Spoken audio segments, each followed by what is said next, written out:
देख रहे हैं द बिहार ऑफ मैं हूं आदेशपुरी। बीपीएससी के द्वारा 71वीं सिविल सेवा 13 सितंबर को होना है, यानी कि शनिवार को आपका पीटी परीक्षा होने वाला है और 1300 सीट है, लगभग 1298 सीटों की संख्या है। काफ़ी महत्वपूर्ण परीक्षा है।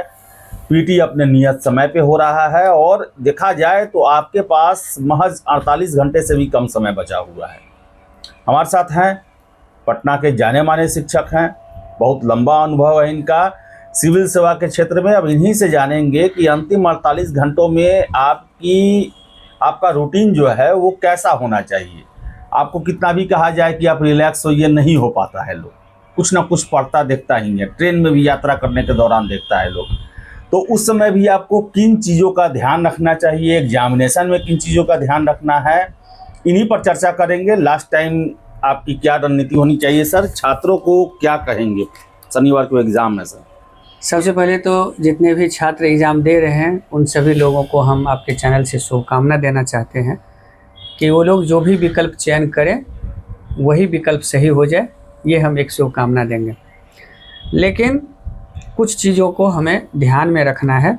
सबसे पहला कि आप सेंटर पर समय से पहले पहुंच जाएं। ये भी ध्यान रखें कि बरसों से आप तैयारी करते हैं, इसलिए अगर ये भी मुकम्मल हो कि अगर आप एक दिन पहले वहाँ जा सकें तो जाया जाए। क्योंकि कई बार क्या होता है कि ट्रेन में, बस में लोग एकदम परेशान होकर के जाते हैं और ये कहीं ना कहीं आपके मनोविज्ञान पर प्रभाव करता है, जिसका सीधा प्रभाव आपके एग्ज़ाम पर पड़ता है। शारीरिक और मानसिक दोनों ही रूप में आप जितना कंफर्ट रहेंगे एग्जामिनेशन हॉल में, पीटी एग्ज़ाम में, उतना ही आप कंफर्ट महसूस करेंगे और 2, 4, 5 प्रश्न वैसे ही आपकी बनेगी।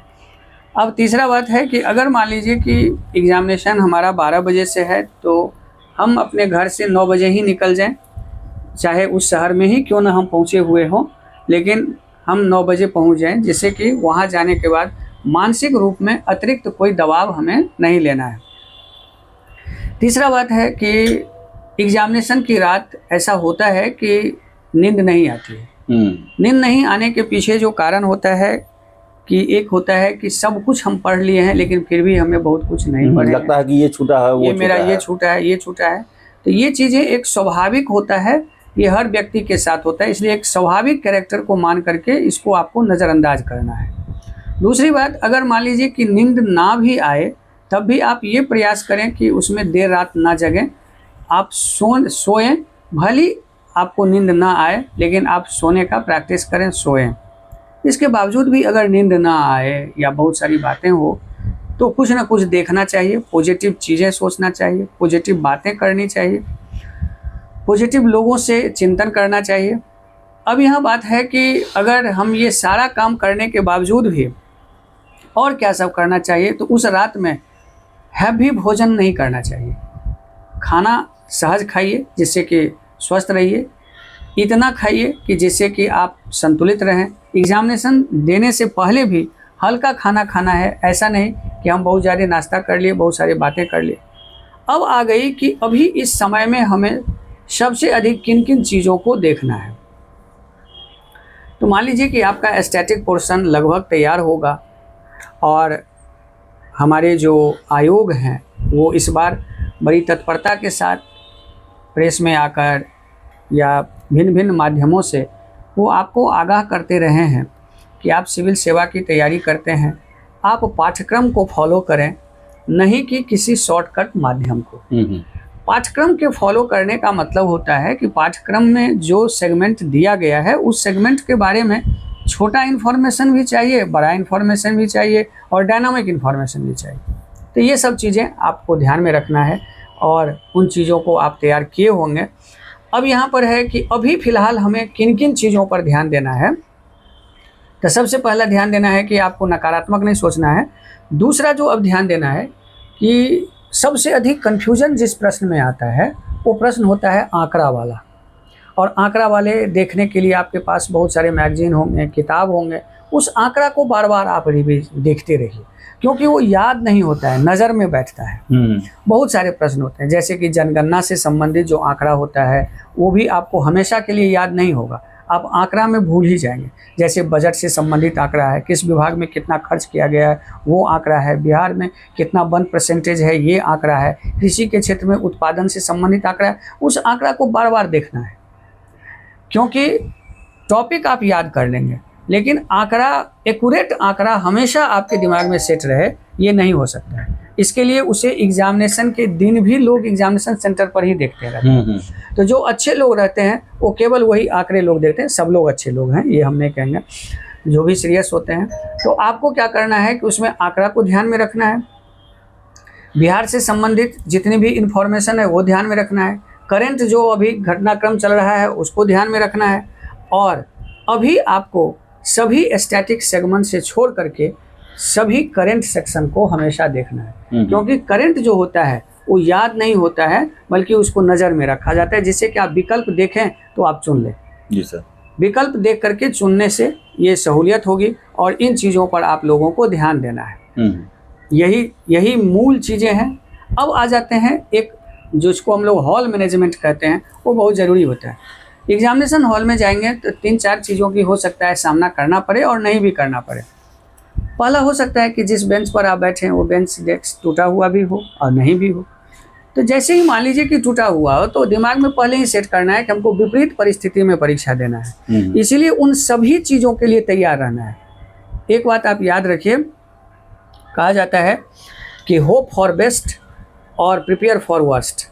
हमें अच्छे की उम्मीद करनी चाहिए और सबसे गड़बड़ के लिए तैयार रहना चाहिए। आप एग्ज़ाम देने जा रहे हैं, हो सकता है कि अच्छा होटल ना मिले, हो सकता है कि अच्छा बेंच ना मिले, हो सकता है वहाँ लाइट कट जाए, ये तमाम चीज़ें आ सकती है। लेकिन इन सभी चीज़ों को अपने मन पर हावी नहीं होने देना है। आपको ये नहीं घबराहट होनी चाहिए कि अब मेरा रिजल्ट गड़बड़ हो जाएंगे। आप बरसों तैयारी करके एग्जामिनेशन हॉल में जा रहे हैं, इसलिए इन छोटी बातों को आप नज़रअंदाज करेंगे। दूसरी बात, बकझक भी नहीं किसी से करना है। अब आ जाते हैं हॉल मैनेजमेंट में। हॉल मैनेजमेंट में एक चीज़ ध्यान रखना है कि निगेटिव मार्किंग है। निगेटिव मार्किंग है तो अब निगेटिव मार्किंग में ज़रूरी नहीं कि 150 के 150 प्रश्न बनाए जाए। निगेटिव मार्किंग में कुछ भी होगा तब भी आपको कट ऑफ जो है 91, 92, 93 यही कट ऑफ रहेंगे। अब इस तरह से आपको देखा जाए तो आपको ध्यान में रखना है कि हमको 100-105 क्वेश्चन सही करना है। अब ये सही करने के लिए आपको ध्यान में रखना होगा कि मेरा कौन सा सेगमेंट अच्छा है। हो सकता है कि आप पहला पेज पलटें और उसमें से चारों प्रश्न आपको नहीं आता हो और वो देख करके आप नर्वस हो जाए, और अगला 2 पेज के बाद आपके फेवरेबल प्रश्न आ जाए और उसके कारण आप जो है सो उस क्वेश्चन को गलती कर दें। तो आप कभी भी कठिन प्रश्नों को देख करके घबराइएगा नहीं और आसान प्रश्नों को देख करके उत्तेजित नहीं होइएगा, क्योंकि उत्तेजना में भी प्रश्न गलती होता है और घबराहट में भी प्रश्न गलती होता है। इस दोनों चीज़ का कंट्रोल करना एग्जामिनेशन हॉल में अहम भूमिका होता है, और ये दोनों चीज़ को अगर आप ध्यान रखेंगे तो मेरा उम्मीद है कि आप बहुत ही अच्छा प्रदर्शन करेंगे। तीसरा बात कि पीटी जो है वो स्मार्टनेस है, केवल मानसिक स्थिति को संतुलित करने का है। एग्जामिनेशन हॉल में आपको पॉजिटिव रहना है, हर प्रश्न को अच्छे से पढ़ना है, और यही अगर प्रश्न को आप अच्छे से पढ़ लेंगे तो प्रश्न का उत्तर प्रश्न में ही निहित रहता है। वो विकल्प कह देता है कि मैं हूँ या नहीं हूँ। जैसे 4 में से कोई अगर अनजान आदमी आ जाए तो घरेलू में और अनजान में अंतर हो जाता है, ठीक उसी तरह से अगर आप अनुभवी हैं, पढ़े रहेंगे तो अनजान विकल्प और जानकार विकल्प ये दोनों समझ में आ जाती है और आप सही कर लेंगे। प्रथम दृष्टिया में जो ध्यान रखना है कि जो प्रश्न आपको आ रहा हो, आंकड़ा में डॉट होता हो, कन्फ्यूजन होता हो, उस प्रश्नों को थोड़ा निकलते हुए पहले सारे आसान प्रश्न जिसको आप जान रहे हैं प्रथम दृष्टिया में उसको बना लेंगे। फिर जिस प्रश्न में आपको कन्फ्यूजन हो रहा है उसको बनाएंगे। ऐसा नहीं कि किसी एक प्रश्न पर समय दे करके हम समय को देते हैं। इन सारे चीज़ों गोला रंगने का सर क्या होना चाहिए उसका सर ये स्ट्रेटजी? हाँ, अब यहाँ पर 2 तरह की चीज़ें होते हैं गोला रंगने में। चूँकि बहुत सारे लोग क्या करते हैं कि पूरा प्रश्न बना लेने के बाद एक बार जो है सो रंगना शुरू करते हैं। कुछ लोग होते हैं बनाते चलते हैं और लगते चलते हैं। 4 पेज 5 पेज बनाए अपना फिर रंग लिए वो। इसमें सबसे अच्छा जो चीज़ें हैं, क्योंकि होता क्या है कि आपने बनाते बनाते सोचा कि हमने सारा प्रश्न बना लिया और सोचा कि हम गोला को जो है सो अंतिम समय में 5 से 10 मिनट में या आधा घंटा में हम रंग लेंगे।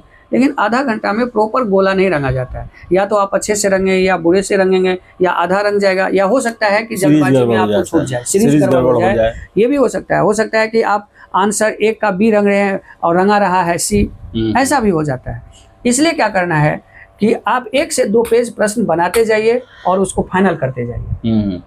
10 प्रश्न बनाए, उसको फाइनल कर लीजिए, फिर 10 बनाए, फिर फाइनल कर लीजिए। मतलब गोला को बाद में रंगने का प्रैक्टिस नहीं करिए। बहुत सारे लोग करते हैं, अब जिनकी हर की अपनी अपनी यहाँ स्ट्रेटजी अलग हो जाती है, लेकिन ये चीज़ आपको हमेशा ध्यान में रखना है कि जैसे ही आप अगर आवश्यकता से अधिक टेंशन लेंगे तो ये सब चीज़ प्रेशर का काम करेगा। ये प्रेशर आपको समाप्त करना है। इसलिए गोला रंगने का सबसे मेरा जो अपना अनुभव रहा है कि आप 10 प्रश्न बनाइए, बना लीजिए, 1 पेज बनाइए, 2 पेज बनाइए, बना लीजिए, या पेज वाइज बनाते जाइए, रंगते जाइए। सर एक और चीज़ है सर, अभी बीपीएससी के द्वारा एक नोटिस जारी किया गया, उसमें कहा गया कि भाई जालसाजों से सावधान रहना। अब ईमेल से जो है क्वेश्चन भेजने की बातें कही जा रही है, तो सर ये ठगी है या क्या है? छात्रों को इस पर देखिए, सबसे बड़ी बातें है कि आप एक बात हमेशा ध्यान रखिए कि आयोग जो है सरकार है, आप सरकार के अंग बनने जा रहे हैं। आपको सरकार पर और व्यवस्था पर विश्वास करना होगा। और आज यूट्यूब और फेसबुक का ज़माना है। एक बात याद रखिए कि गलत चीज़ जितना देर में आपको एक चक्कर लगाता है, उतना देर में सत्य जो होता है केवल जूता पहनता है। इसलिए आप लोग हमेशा इस बात को ध्यान रखिए कि इन सारी सूचनाओं पर दिमाग में नहीं आने दीजिएगा, क्योंकि बीपीएससी पूरी तरह से तैयार है। और आप लोगों को पता होना चाहिए कि पिछला कोई भी गलती आयोग नहीं करना चाहती है। इसीलिए ये केवल और केवल एक भ्रम है, उस भ्रम में आप लोगों को नहीं आना है। आज हमें भी किसी के माध्यम से मतलब न्यूज में ही दिखा रहे थे सर कि कहीं से था कि ईमेल के माध्यम से भेजा जाएगा, क्वेश्चन मेरे पास आ गया है, ये आ गया है। तो ये सब चीज़ जो है वैसे ही है, उन सब चीज़ों पर ध्यान मत दीजिएगा। आपका काम है पुरुषार्थ करना, मेहनत करना और पुरुषार्थ पर विश्वास कर लीजिएगा। जो करता है अपने पर विश्वास, उसी का होता है जीवन बेड़ा पार। इसलिए आप पुरुषार्थी बनिए, यही हमारी शुभकामना। क्वेश्चन कैसा रहेगा आपको सर, क्या लगता है सर? क्वेश्चन जो है सो इजी टू मॉडरेट के बीच में रहेगा। पढ़ने वाले छात्र आराम से बनाएंगे? बिल्कुल बना लेंगे, क्योंकि इस बार जो प्रश्न है, जो कि आयोग का एक स्पष्ट स्पष्टीकरण है कि मान लीजिए कि हम अगर कोई टॉपिक उठाते हैं, अगर 1857 आपके सिलेबस में है, तो आपको यह भी पढ़ना है कि बाबू वीर कुंवर सिंह कहाँ से थे, और आपको यह भी जानना है कि यहाँ पर अंग्रेज अधिकारी कौन इसको दबाया, और 1857 जो है सो क्यों जो है असफल रहा, इसके क्या कारण है, ये भी आपको पता होना चाहिए।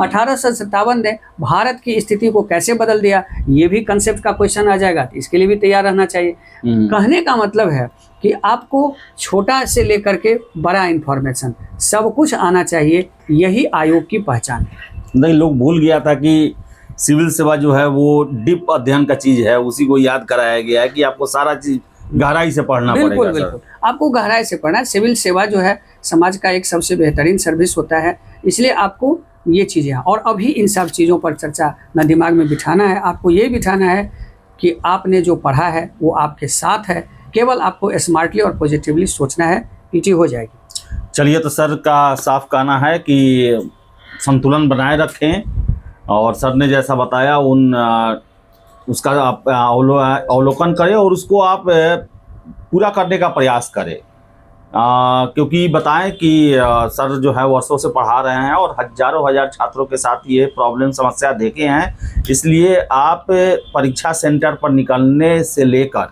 परीक्षा के दौरान हर एक अनुशासन को आप ध्यान में रखें, उसको लागू करें। हाँ सर, कुछ कहना चाहते हैं? देखिए, सिविल सेवा के लिए मैं बहुत कुछ नहीं कहना चाहूँगा, आदेश जी जानते हैं इस बात को। सिविल सेवा का मेरा वर्षों का अनुभव है, और इसमें पिछली बार भी जितना कट ऑफ कहे थे लगभग देखेंगे वही कट ऑफ रहा, लोग क्या कहे। आप हमेशा इस बात को मान लिए कि सिविल सेवा हमारे देश का सबसे एक अलग तैयारी की सेवा है। इसलिए आप ऑथेंटिक सूचना, ऑथेंटिक व्यवहार और ऑथेंटिक आपका मनोविज्ञान होना चाहिए, यही सफलता का 3 मंत्र है। जी सर जी। तो ये जो है, और सर कड़ी मेहनत और अनुशासन, ये भी जो है इसका प्रमुख अंग है। तो अनुशासित रहें और नकारात्मक चीज़ों को अपने मन पर ना बैठने दें, पॉजिटिव होकर जाएं। और मैं देखता हूँ कि मैंने भी कई बार देखा है, पॉजिटिव होकर एग्ज़ाम देने पर उसका परिणाम भी पॉजिटिव ही होता है।